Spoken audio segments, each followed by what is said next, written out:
We have an individual, Kay. Would you like to come forward?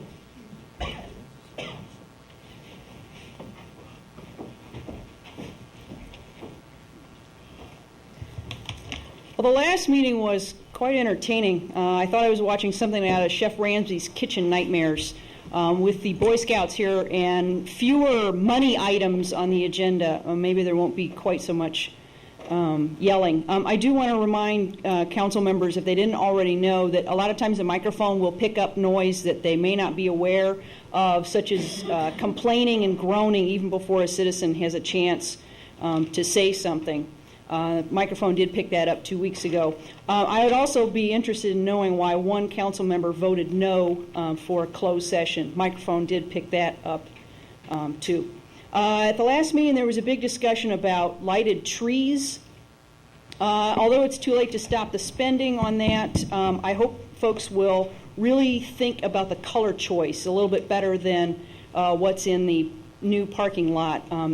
White and light pastel colors work better for year-round lighting. Anything too dark doesn't help with safety, doesn't help with any additional, sometimes the wrong color just clashes with the already existing landscaping, and anything too dark ends up looking like Christmas leftovers in the back area of Kmart. They're out of red and green, but the blue ones are on special. So I hope somebody will pay attention to the color choice so it doesn't clash with the landscaping and helps a little bit more with lighting up the area. I do see something positive in regards to alternative energy tonight. The United States cannot fall behind the rest of the world in alternative energy if we are to have any kind of decent sustainability in the future. China, which is notorious for lead in toys and poor quality pet food, is already making great strides in alternative energy. In 10 years, we may wake up and China will just blow us by. So I hope that folks will continue looking at alternative energy. I heard the disclosure in the 6 o'clock meeting for the Pond Creek proposal. I appreciate that very much, and I hope that's easier than people in the media submitting FOIA requests and digging around. It's a lot less controversial, more positive, just to get information out there so people don't have to feel like they need to dig around looking for something. When it's out there in the open, up front, people get less angry about anything when it's up front.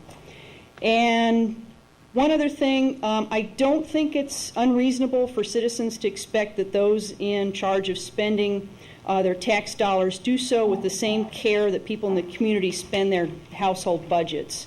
The big ticket items are already cut, and I know families who are cutting back all the little things now. Thermostats set way down, going longer between haircuts, or even cutting family members' hair themselves, and some are doing without their medications. If the council is really tired of citizens complaining about magazine subscriptions and gym memberships, it's coming out of the community because people have already cut down to the bare bones, and maybe some changes could be made. The next time contract negotiations come up, I suggest flexible spending accounts for health-related expenses. Those could go for gym memberships, cough syrup, or medication, and it wouldn't show up on the itemized checklist as something that looks a little extravagant. It would definitely be tagged as a health-related expense. One other thing on Lee County. Lee County has a tourism board. They do wonderful things. I'm guessing they have all the certifications and such that just got described.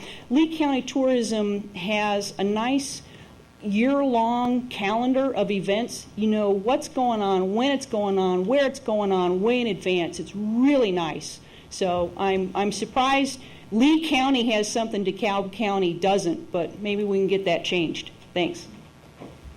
Shadow, did you want to say something?